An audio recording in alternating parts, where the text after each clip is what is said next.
Hi, welcome back. I'm speaking with Chef Rocky from Food and Water Watch on Your Supernatural Life here on Green 960. So, Rocky, you just completed an 11-day, 6-state road trip. Which states did you visit, and why did you choose those particular states, and what was the purpose of your trip? All right. We started off in Washington, D.C. It's where the headquarters are, so I flew in from Texas there. We went through Pennsylvania, Ohio, Michigan, went through Chicago, Illinois, to Wisconsin, Iowa, and then back to Illinois. And we went on this road trip in order to actually be on the ground and talk to people in person and visit farmers markets, urban gardens, have activist meetups in different cities. And what we were doing is we were trying to talk to people about the Department of Justice and USDA hearings being held to investigate the lack of competition in agricultural markets. And along with that, we were getting petitions signed and educating people on those hearings so that we could deliver the petitions to the Department of Justice closer to the end of this year. Now, when you say lack of competition, what do you mean? What we're talking about is the 4 or 5 corporations that control about 80% of our food from beginning to end, from the farm that it's on to the grocery store shelf that it winds up on. And there's so much control by these large corporations that they really dominate and control the pricing, and that's what really puts our small family farmers out of business, because they're spending more money to grow the corn or the crops that they're growing than they are actually receiving, because these corporations control the pricing by controlling that. And so that's where the competition comes in. We want to make the market a fairer place so that small family farms are able to offer a more diverse selection of food in the market and get a fair price for it. Mm-hmm. It's really a fantastic goal. I love shopping at my farmer's market, and when I go into Whole Foods, for example, I love seeing where the local farms are, as opposed to buying stuff from Chile or yeah. So tell us some of the highlights of your trip. It was incredible. It was 11 days, and we were covering so much space and doing so many different things. We went from, I think some of the highlights, one of my favorite things is that I was in Madison, Wisconsin, and got to go to a dairy farm, met these guys we call the Two Johns, who started Family Farm Defenders, and they are trying to help the small family farms in Wisconsin. But John Kinsman, I went to his dairy, and he's got about 48 cows, and he produces organic, grass-fed, non-homogenized, non-pasteurized milk, and that was just incredible. And that's great. And I know that, like in New York, well, out here in California, I can't buy it anymore. Raw milk, it's just not sold, and I know in New York, I think there's like a black market for it. So, what's up with that? What's the status? Is it going to come back?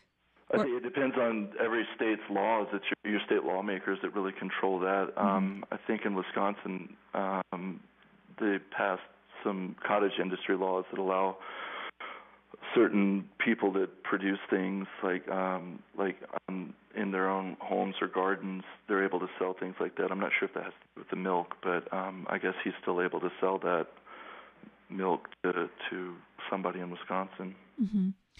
Okay, so what surprised the people that you spoke to on your trip the most, do you think, about when you educated them about our food system? It was really amazing being in the Midwest. We visited a lot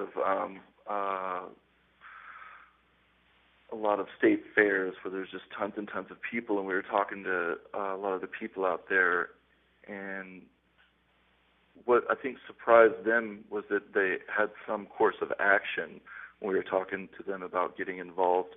And what surprised me was that a lot of the people we were talking to were very sympathetic and were really listening and really involved in what we were saying, because a lot of these people grew up on small family farms out there, and they're like, well, we heard so many stories about people losing their farms, and how I grew up on a small family farm, but you can't make any money doing that. And I think they just felt like that was the way of the world, and you had to just accept it and move on with your life and do something else. And what we were trying to do was say that you don't. That's not the way it is. That we can, affect some sort of change by getting together and making ourselves heard. So it was very encouraging for, I guess, for you and for them. Yeah, definitely. And so I'm also curious to know, I was surprised to hear that you said all farm fish isn't bad. So now I want to know about organic food, because I only eat organic as much as possible, and I always tell people that it's really important to eat organic. And what's your take on that? I would follow the same course, I think. It's not the end-all, be-all of foods, because I think if you're in the grocery store and you're shopping, the way you're going to know your food's organic, there's only one way, is that if you see a green USDA certified organic seal. I think that's the only thing that means anything in the grocery store. Mm-hmm. Now, when you're at the farmer's market and you can actually talk to the farmers, you don't need that seal necessarily. You might have some small farmer down the road from you, or you meet at the farmer's market who's growing some food, and he'll tell you, yeah, this is organic, but I couldn't afford to go through the certification process, but this is how I grew it, this is what I put in the soil, and this is the way we've been doing it for 50 years out here. And you're like, all right, that's cool. I trust this man. I know he's telling me, and I don't need that USDA certification. But there's a lot of things that claim to be organic that are coming from other countries, and it's kind of like the fish. It's like they don't have the same standards. And a lot of people try to use different words for marketing purposes. But the only way you know something's truly organic, if you're not able to talk to the farmer about it, is USDA Green Certified Seal.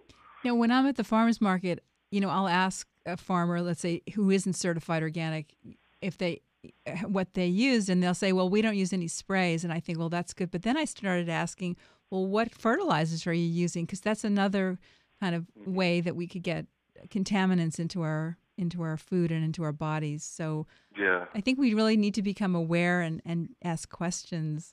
And so do you also tell people why it's important for them to learn to cook? Because I know that so many people are not cooking at home, and it's like a lost art, I think, It is, and I think it's so crucial.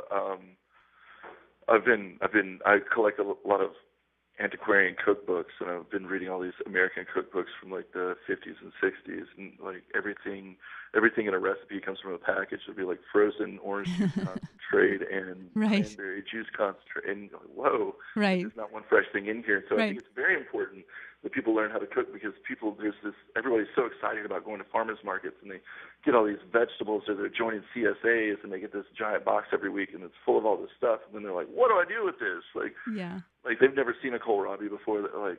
I might be a little intimidated if I got a box full of kohlrabi. I don't even know what that looks like, to be honest with you. That's funny. Yeah, it's like a big cabbage turnipy thing, and so people, they're getting lots of new vegetables, and they're really excited about it, but they don't know what to do with it. So I think it's crucial. It's crucial for to support the food system and the farmers that are growing food, and it's also crucial to your interactions with your family members and friends. Right. It's the best social settings to be able to sit at a table and eat and drink and be merry. Right. Well, I know I grew up, my mom cooked, but she would use canned, mushroom soup or something in the. Oh, yeah. So, yeah, I don't do that anymore. Or I never did, but Do you ever crave it sometime? No. Anyway, this has been really great to talk to you. And so tell people where they can get a hold of you. I know foodandwaterwatch.org is the place to go. And do you have a website? I don't currently have a website. Anything I do will be on the Food and Water Watch website. It's pretty massive.